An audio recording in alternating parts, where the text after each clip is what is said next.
Peace and respect, everyone. It's your boy John Robinson. We're here, another episode, Visual Caffeine. This time we got the exclusive for you, the super exclusive. We're here in New York City, and we're about to go to the personal studio of the legendary producer, engineer, musician, Bob Power. What you mean you don't know who Bob Power is? I'm talking Bob Power, Native Tongue, like A Tribe Called Quest and De La Soul, and the Jungle Brothers. I'm talking Bob Power, who mixed records from Common, from D'Angelo, from The Roots. I'm talking Bob Power, who won the Grammy with Erykah Badu, on and on. And so many more. Michelle and Degliocello, remixes from Nas, all type of things. So, yo, come take a vibe with us. We're going to pick his brain, we're going to get some gems, and we're going to take it back. And just see what he thinks about things like technology versus back in the day outboard gear. Is it hurting or is it enhancing the music industry? Let's see what he says. Come on.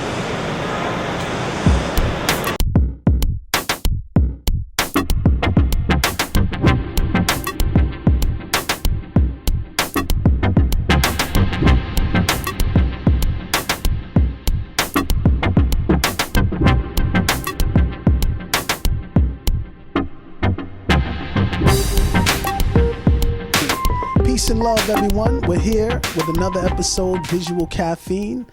We're actually here live and direct with the legendary producer, engineer, and so much more, Bob Power.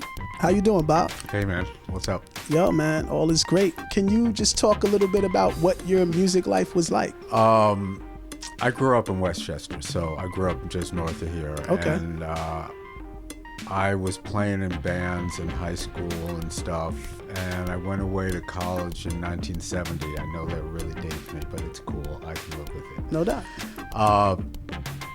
And did my undergrad in St. Louis. This is weird too. Studied classical composition and music theory, which I had no interest in, but I didn't know what else to do. Mm-hmm. And played in a chitlin circuit, played in these R&B bands at night. Wow. So that was my Nice. dual education. What were y'all playing? Oh, Funkadelic, Marvin Gaye. Nice. Let's Get It On was really big then. I gave my wah-wah a workout. Nice. Yeah, just cover bands playing in these incredible like pimp bars. But these were the days with girls with multicolored afros. Wow. Electra 225s with Yes. the foam rubber dice and the fuzzy steering wheels. I mean, you know, it was the real thing. Yes. Yeah. I caught the tail end of that. I was a youngster. Like the Miles Davis album On the Corner, if you remember that record. I definitely cover. remember it was that vibe, totally. Nice. And long story short, went to San Francisco for 7 years, ended up getting my master's and scoring television because of my composition background and playing. I was still playing for a living. Moved back here in 1982 and was still primarily playing for a living. I didn't start engineering till the mid-'80s. Wow. And what was that in? What brought you into the engineering world? It was a total fluke, man. Wow. I was always really interested in the technical part of things, and I've been in studios since I was like 18 or 19, and I was always asking the engineers, what are you doing there? What does that do? How do you know the names of all these things? You know, that always freaked me out. People say, oh, get me a 57 and two 451s. It's like, how do you know all those names? And they all said, after a while you learn. Totally. And I was producing some stuff out of a studio called Calliope, which was sort of a very important place in the native tongues and that whole movement in hip hop. Yeah. And the guy who engineered for me was going away for a couple of weeks, and the owner said, do you want to fill in for him? Thinking I knew what I was doing. Got it. And I said, yeah, I know how to do that. and now it's now. Yeah. Nice. So I was already in my mid-30s. Wow. And I've been a musician for almost 20 years at that point. Got it. Yeah. So then does that mean before that point you weren't even, necessarily looking to become an engineer? Absolutely not. No, it was just another thing. I was always really fascinated by it. Got it. And I'd done a lot of voiceover work and stuff where I engineered for myself. But yeah, I never really thought. Once I started doing it, I realized all these worlds came together. My whole musician and musicianship world came together with my sort of natural geekdom. Exactly. Where I was really interested in how things worked. Got it. Speaking of geekdom, do you have a favorite piece of gear or pieces of gear? These are my favorite pieces of gear. Got it. Sorry, that sounds pat. That just came to me. You know what it is, man? Actually, it's this. I've often, during my career, people have said, "Oh man, he's got great ears," or "Wow, he's got great ears. He knows how to listen to music." My ears are like anybody else's. I know it's a figurative expression, but it's what you do. Everyone has the same information coming in their ears. Absolutely. It's what you do with that information that's important.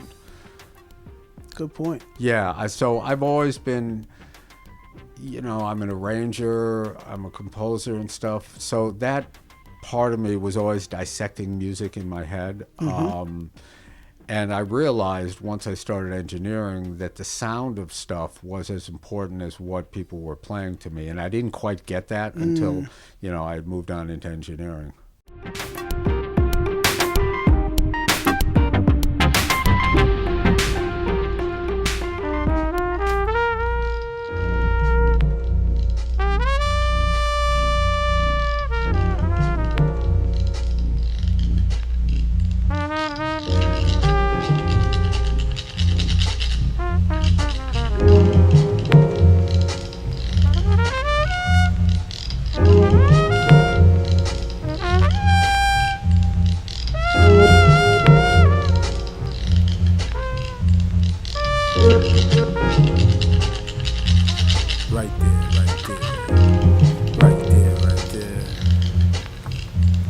They watch me, they copy, imitate the swank, but they not me. Everywhere I move is like you there. Can't help feel like the news here. Mindset is like who cares? Whole lot of struggle, just a few tears. Your surveillance is careless, my imagination is fearless. You can't explain what you're witnessing. See a love, skinny dipping in mini Rippleton in Switzerland. Now watch the magnificent, the aura is monstrous. So they sit and have conferences. They trying to get the blueprint on the big screen, and they watching our movements, expressing our trueness. Test us is foolish, we are the truth, bitch. Watch it. They watch it. Watch it. Why they watch it? Watch it. Who's watching? Watch it. Yeah, they watch it. Mass surveillance, they know their appearance. State of emergency, of course they got clearance. FDIC rule the world microscopic. Life is a reality show, a straight up biopic. Sleepwalking into a camera society. I'm even waking up feeling they got their eye on me. Surprisingly, they let me say this much thus far. Speaks with a grounded tone, at night he touch stars. Live and direct CCTV, stuck in the Truman Show world. I wrote this on TV probably. A&I don't just rhyme, we build pyramids. Red apple composition, flavor like spearmint. You hear it through the walls, eavesdropping. We know you're feeling it. Your ATM cards are satellite data variants. They got the information, the mind's the only escape. Watch how we raised it. Yeah, they got the information, the mind's the only escape. Watch how we raised it. Watch it. They watch it. Watch it.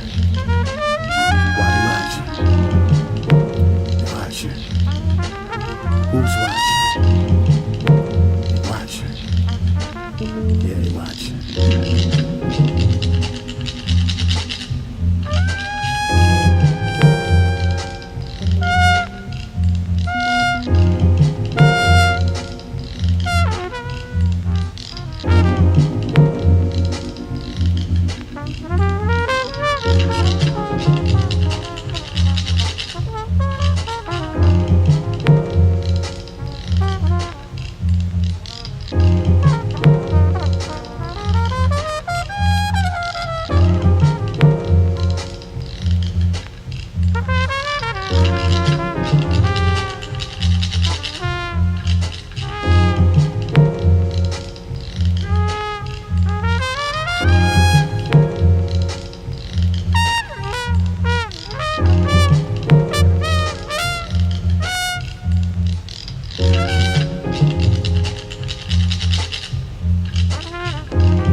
How important do you feel like song arrangement and recording vocals in the song are to a mix? Arrangement is absolutely key, and most of my mixing career over the last 30-something years, I have spent fighting bad arrangements. And it's not so much the notes that people are playing. In the modern world, the choice of an instrument, whether you're playing a jazz or a precision bass, or you're playing a Fender or a Gibson guitar, Absolutely. the choice of the instrument is as much a part of the arrangement as the notes you're playing themselves. So yeah, and I teach an arranging class up at NYU with the idea that much of what I fight as a mixer are poor arrangements, where you can't really get clarity between the different instruments to let the arrangement come to life because they're fighting with each other. So, Got it. Arrangement. Anybody who mixes will tell you that a great arrangement makes a great mix. Got it. So yeah, we were talking a little bit about this off camera. Another one of the hats you wear. You're a professor at NYU. Let's talk about what we were talking about. Like you told me that came about sort of on the whim. Yeah, some folks that I had known for a long time, 15 or 20 years in the city, peers of mine, brought me in there, and it turned out at this point to be a real good thing for me.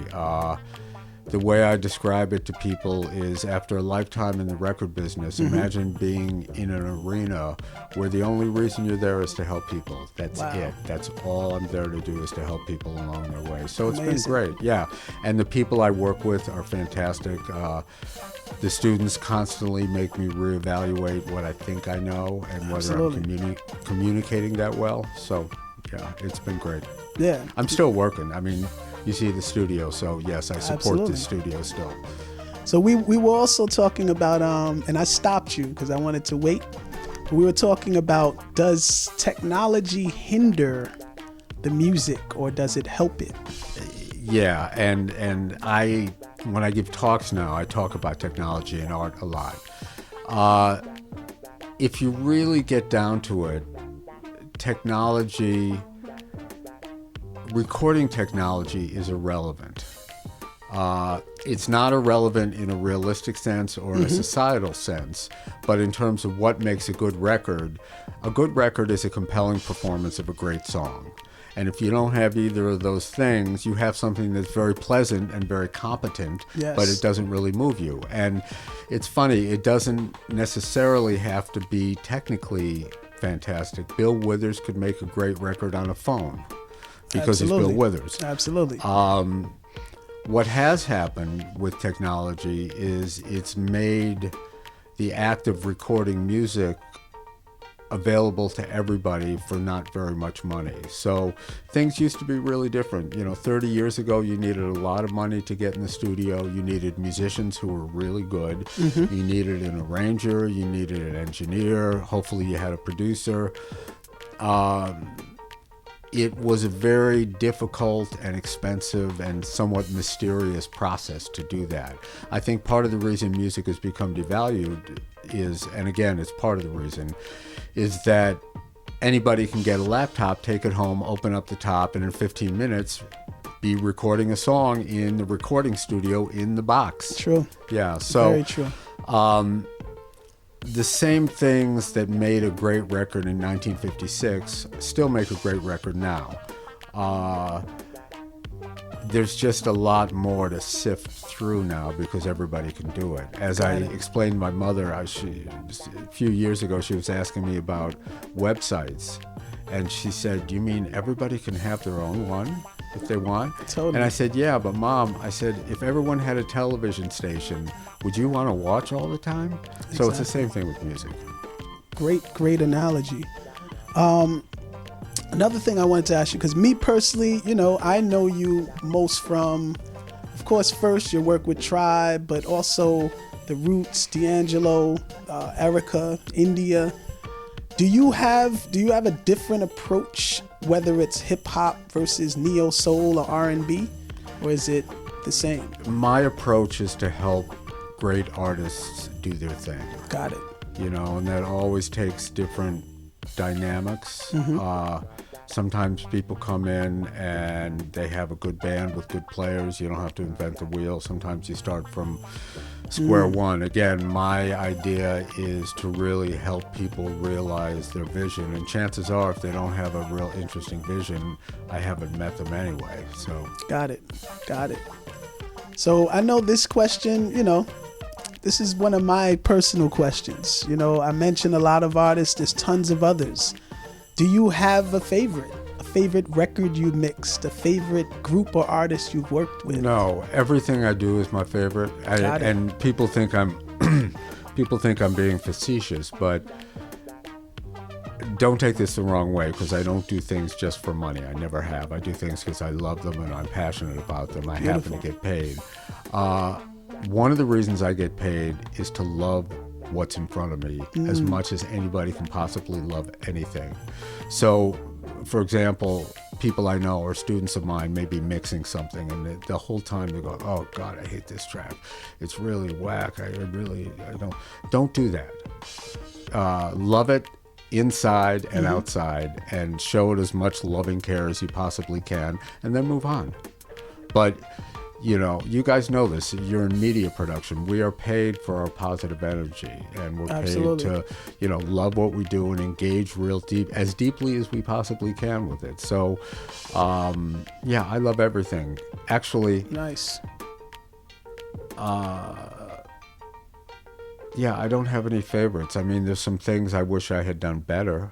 Yeah, like what would you? I can't pull anything out of the hat. Okay. Life. Okay.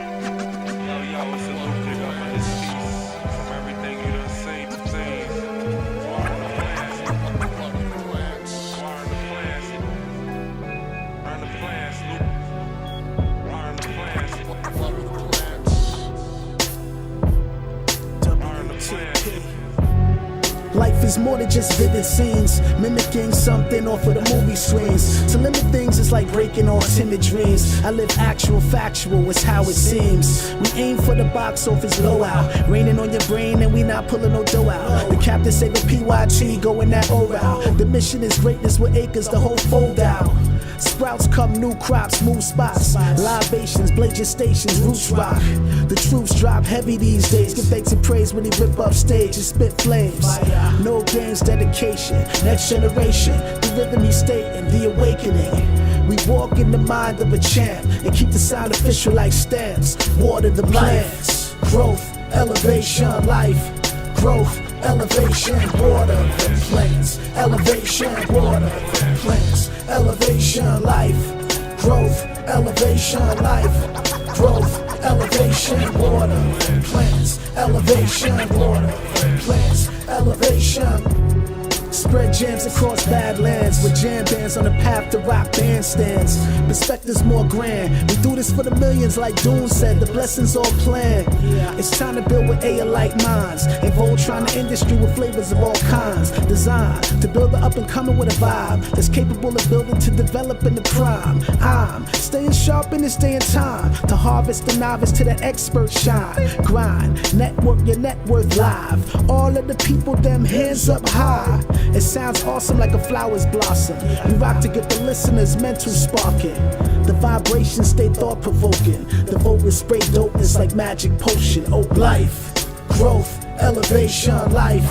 Growth, elevation, water the plants. Elevation, water the plants. Elevation, life. growth, elevation, life, growth, elevation, water, plants, elevation, water, plants, elevation, life, growth, elevation, life, growth, elevation, water, the plants, elevation, water, the plants, elevation, life, growth, elevation, life, growth, elevation, water, the plants, elevation, water, the plants, elevation.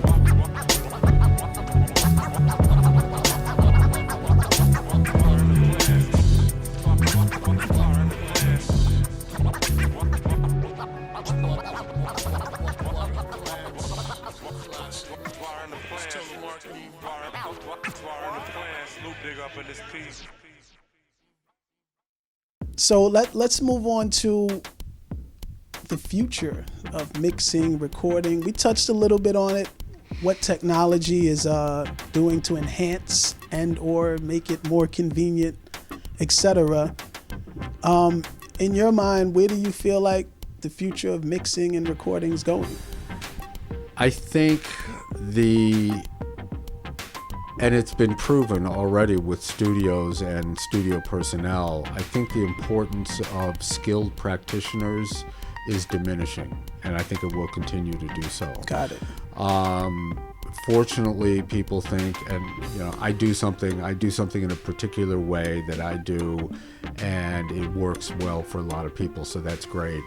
I think technology has made it possible for someone, if they really want to work hard enough and get the skills, and again, the skills here, through here, and then through here. Absolutely. That you need to make something sound really great.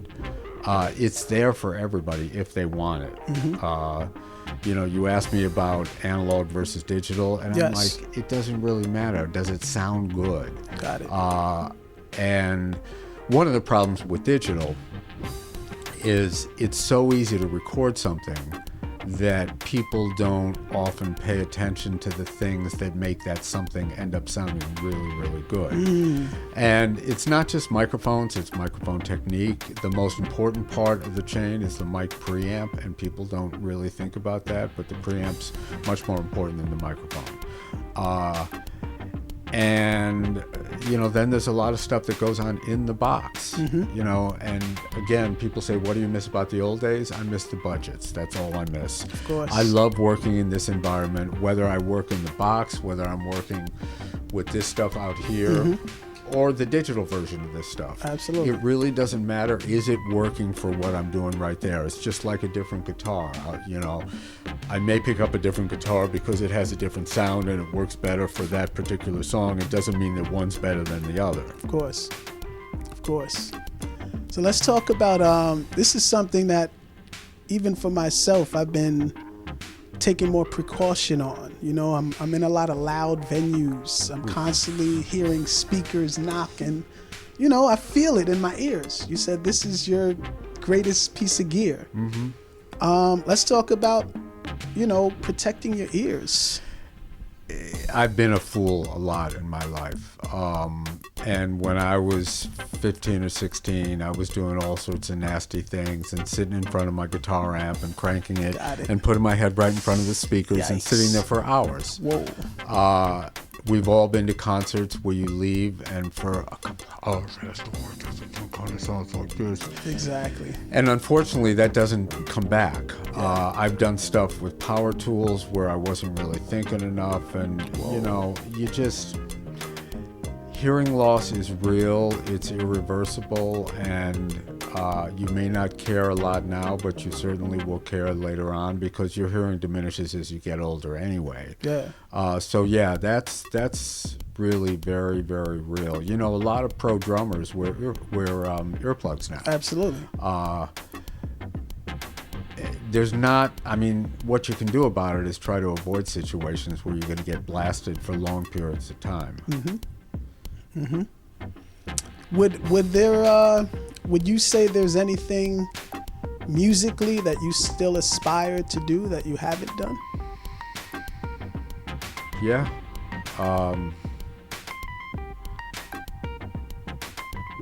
It's an interesting question because I've done orchestral stuff. I love doing arranging. I love doing string arrangements and stuff. I've done that. I've scored TV. I've produced stuff. I've engineered stuff. I've mixed stuff. I've played on stuff. Actually, no, there's not. I've tried to live my life so if something seemed interesting to me, that I just did what I needed to get there and find out what it was about. Got it. So what is Bob Power doing if music wasn't his journey? That's a really good question. I have no idea. For the first time in my adult life, the last few years, I've actually wanted to have a life. I was working a lot from the time where I was 17 or 18 to my late 50s. Wow. And now I actually take as much care in scheduling time to make sure I have a life as I do for working. The good news is I haven't looked for work in 30 years. Awesome. The bad news is I always had work there, so I was always doing it, So there is some burnout, and I definitely burned out at a couple of points. Absolutely. Well, I'll leave it on this note. Is there any new things on the horizon that you could share with us? No, every day's a new day and people come to you. The wonderful thing about music is that just when you think you've heard it all the different ways it can possibly be done, someone comes along who's doing it a little bit differently, which is where greatness really comes in. I mean, if you think about people like Stevie Wonder, Joni Mitchell, D'Angelo, they sort of invented ways of making music that no one had ever done before. The way that they construct their music was very, very different from everything that came before. Absolutely. As well as when you hear them, immediately you know it's them because of the way they put things together. Totally. So that's all. As long as that's happening, there will be a music business, and I think that will happen forever.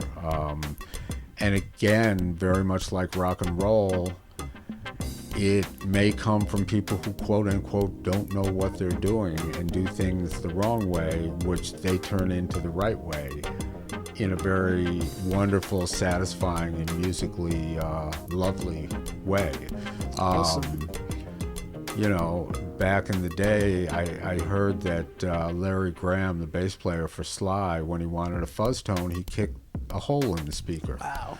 So it's sort of, if you think about the nature of distortion and guitar playing and stuff, until the 50s, distortion was a horrible thing. Exactly. And then leave it to rock and roll and pop music to sort of take wrong and make it right, and Definitely. we love that. Bob, awesome. Thank you so much. Cheers. Cheers.